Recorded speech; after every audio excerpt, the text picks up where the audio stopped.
Hi, my name is Hillary Netherland. I'm doing a review on the book by Danielle McGuire, At the Dark End of the Street, Black Women, Rape, and Resistance, A New History of the Civil Rights Movement from Rosa Parks to the Rise of Black Power. It was published in 2010 in New York by Vintage Books.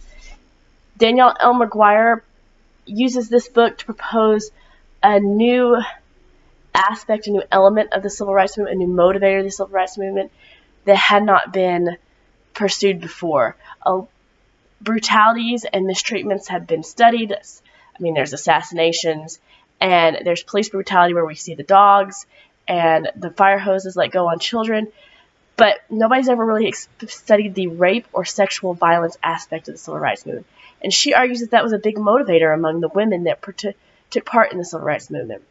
She started her book by introducing us to the story of Reese Taylor, a young African-American woman, mother, walking home in Abbeville, Alabama, with a couple of other people. She was abducted by a group of white men that took her out into a field and raped her. When the police asked her, she was able to identify her key rapist. She had witnesses that for identifying them.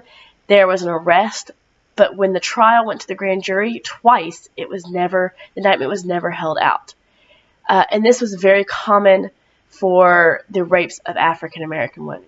Unfortunately, on the opposite end, if an African American man were to rape a white woman or even be accused of raping a white woman, he was almost always indicted, almost always charged, and then the death penalty was the option back then for rape. And it was very regularly chosen for the black man to be sentenced to the death penalty. It did draw attention to a woman that most people know and commonly associate with the civil rights movement, Rosa Parks of the National Association of Colored People, National Association of the Advancement of Colored People. She came and fought for her and helped with her trial. We would later get to see her on December 1st, 1955, as she leads the Montgomery bus boycott. She was not chosen to be the leader of the Montgomery bus boycott. She did not step up to be the leader.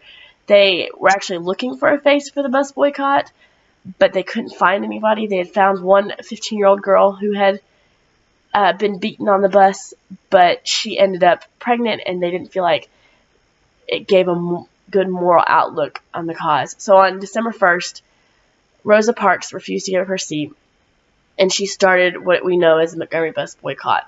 And we always think that, or people always propose that as the beginning of the civil rights movement, the introduction of the classic civil rights movement.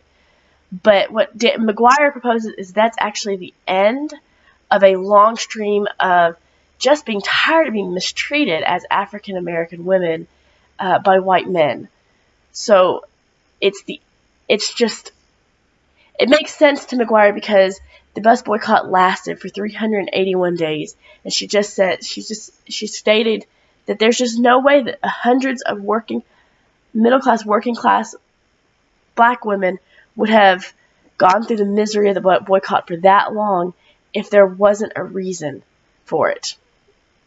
After the bus boycott is the Brown versus the Board of Education, and it's a very landmark case. We all know about it. It was passed in 1954 by the Supreme Court. She also argues that if you look back at who made all the filings, all the claims, it was always women that finally got this passed. And many people don't give women the credit in it. Okay, after the passage of the Brown versus Board of Education, she talks about the 1959 rape of Betty Jean Owens in Tallahassee, Florida, a college student. She was abducted and raped. Why this case is a big deal is because she was abducted and they were found guilty. The white men were found guilty. Now, they were recommended mercy, whereas African American men were never recommended mercy. But she says it's a big deal because it started a trend of white men starting to be held accountable for taking advantage of African American women. Because before then, they knew they wouldn't get charged for anything. They knew they could do whatever they wanted with them because even the police would take advantage of the African American women before then. Then McGuire does an excellent job of showing just how sexual politics, it wasn't just the sexual violence that permeated all the civil rights movement. It was the sexual politics. During the Freedom Rides in 1964, the Freedom Summer in 1964, women and men were given instructions on the taboos in the South. Don't let a black man and a white woman being seen associating together in the South. Women were very regularly tried to be kept at the office, and they were considered to do office work. They thought that was, people labeled that as a sexism of the civil rights movement. But actually, she argues that it could have been to protect the women from the white men. Then she goes to introduce us to Viola Liuzzo as a victim of the hatred of mixing black men and white women together. She was a activist that was a mother of 5, white woman activist that was helping with the transporting between Selma and Montgomery in 1965, and she had picked up a black man to take him back, Leroy Morton, and they were both shot in the head and killed by the Ku Klux Klan, because the Ku Klux Klan assumed the worth of a black man and a white woman associating together. And even in the trial, they tried to portray her as a prostitute, as a woman just being sexually assaulted because they accused African American of being sex crazed and of attacking white women all the time. And so they tried to portray her as this horrible person that was attacked by this black man. But that wasn't true. She was a loving mother of 5 that was just an activist helping out. Women very commonly worked behind the scenes. They were in every aspect of the civil rights movement, but they commonly worked behind the scenes.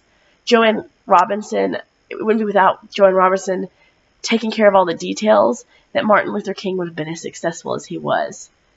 And